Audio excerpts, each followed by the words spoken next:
yar qasidi, yəni qasidi yar.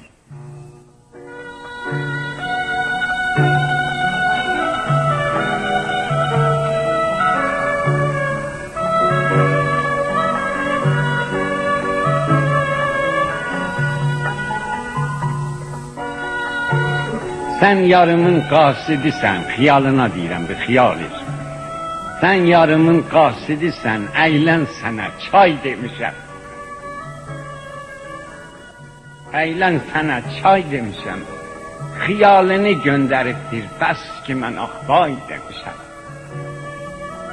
Ax gecələr yatmamışam, mən sənə laylay demişəm.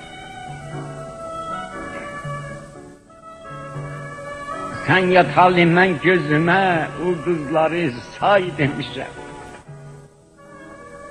Herkes sənə ulduz diye, özüm sənə ay demişəm.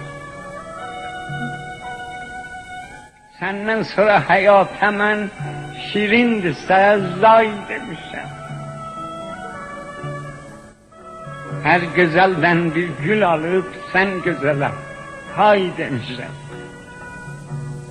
Sənin gün tək batmağıvi, ay batana tay demişəm.